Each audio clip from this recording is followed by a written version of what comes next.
ากมาแชร์ความประทับใจคือว่ากินสินค้าของสยามนิต้าก่อนหน้านี้มีปัญหาเกี่ยวกับเรื่องของสายตา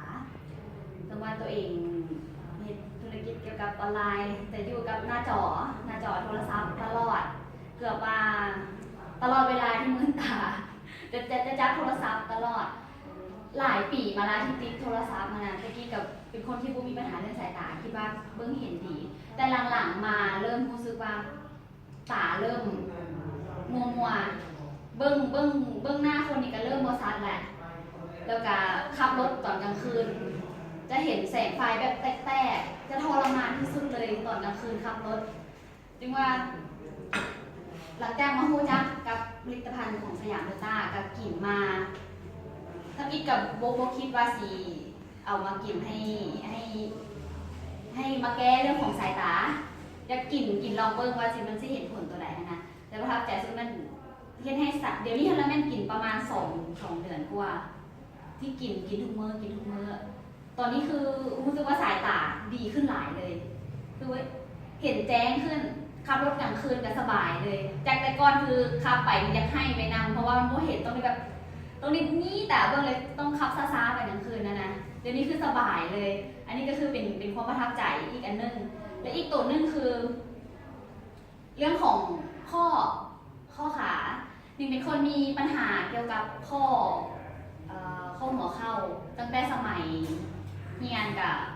5-6 ปีที่แล้วรู้สึกว่าย่างไปเนี่ยก็มันจะมีเครื่องนะลงขันไดกับจะลงย่างแบบลงปกติกว่าใดจะลงเทละขาตะกี้กับโบรู้สึกว่ามันเป็นปัญหาอย่างไรแต่คิดว่าเขายังอายุยังไม่ได้หลายเขาโบต้องไปหายมากินเดี๋ยวมันก็เศร้า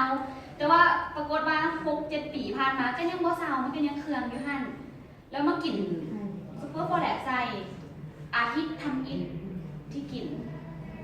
มันจะปวดออกมาจะปวดนั่งก็ปวดนอนก็ปวดย่างก็ปวดแล้วหุ่นแห้งเลยแล้วก็โบเคยเป็นเด็กซีมาก่อนจนคิดว่าเดี๋ยวไปหาหมอเมื่อก่อนคือมันคือซีกำเริบแห้งเขาก็บ่ได้ฮู้ว่ามันกระทุ้งออกมามันคับออกมาเนาะหลังจากนั้นกินต่ออีกกับบ่ฮู้ว่ามันเป็นแนวตัวนี้คับออกมากินต่อประมาณ6-7 มื้อ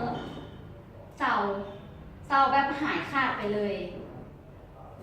จากตะกี้คือแตะหน่อยนึงแตะต้นขานี่แล้วมันจะปวดเดี๋ยวนี้คือหายขาดไปเลยบ่มีอาการนั้นเลยย่างแล่นลงขันไดได้สบายเลยอันนี้ก็เป็นความประทับใจอีกอันนึงเข้าใจหลายๆเข้าใจสยามนิต้าเข้าใจหลายๆที่ว่าเฮ็ดให้สุขภาพดีขึ้นนะแถมซ้ำกับเดี๋ยวนี้คือมาเป็นนักธุรกิจของสยามนิต้า